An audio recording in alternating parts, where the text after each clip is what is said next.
What a wild week one it was. This first week of the season, probably the best week one I can remember in college football. There were so many great games on, you could not possibly take them all in.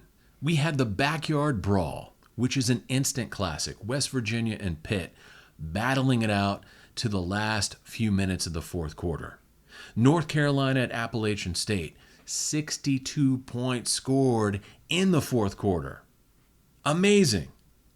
Florida State at LSU, down to the wire. What an ending for that game. Utah at Florida, probably the best game of week one. Again, down to the last seconds to determine who wins.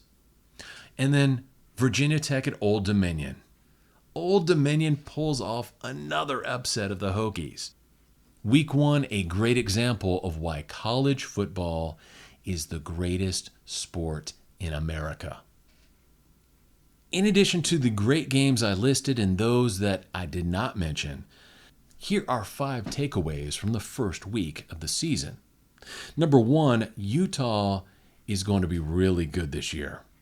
I know a lot of people are giving the Utes grief over their loss in the swamp. They're going to shake that off. They're going to have a great season. In fact, I think the only team inside the pack that can even come close to stopping them is USC. And even then, I don't think it's going to be enough. So Utah, don't sweat it too much. It was a tough loss on the road, but it's something that you're going to learn from and grow with. And I think it's going to be great fuel for the rest of this season. Takeaway number 2, Florida. Florida is going to be amazing this season. And no one really saw this coming.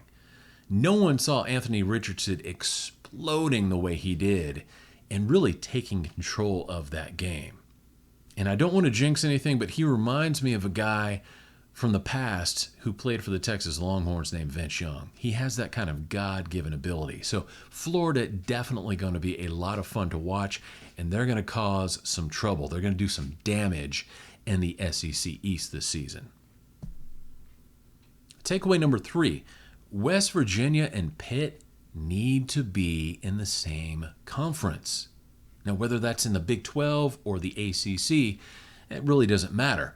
But the Backyard Brawl being renewed showed many things, and one of those was those two teams need to be together. They need to play every year. That's too good of a game to just let slide by. In the future, however it shakes out, West Virginia Pitt need to be in the same conference. Takeaway number 4, LSU. Brian Kelly taking a lot of heat today after the last-second loss to Florida State. And deservedly so. LSU played a pretty sloppy game. There's a lot of opportunities left on the field. Having said that, though, the Tigers are going to be okay. Generally speaking, when you have a new coach and a new quarterback installing a new system, there's going to be bumps in the road. There's going to be some hiccups. LSU had a pretty significant hiccup against Florida State. That's true. I think you'll see them bounce back, though, and be very competitive in the SEC West this season. So Tiger fans, don't panic. Be patient. LSU is going to be fine. Takeaway number 5. It's early. There's a lot of football to be played, and there's a lot of things to be settled. As it stands now, though, there are 2 teams that are above and beyond all the rest. Bama and Georgia. Yes, there's a lot of good football teams out there who had great games in week 1.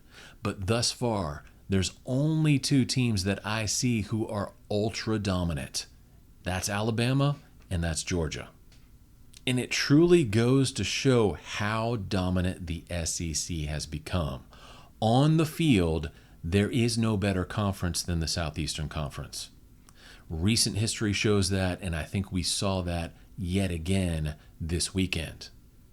Be curious to know what you think, though. Were there any other games you thought were equally as great as the ones I mentioned? Are there other takeaways that I missed? Do you think the SEC is just overrated and it's all just a bunch of hype? Be curious to see what you think. I hope you enjoyed today's Sunday Hangover Labor Day edition. Week 2 coming up promises to be very good. We've got a huge matchup in the future SEC with Alabama traveling to Austin to play Texas. There's a lot of other good games I'll preview later on in the week. Until then, God bless each and every one of you. I'll talk to you later. Bye.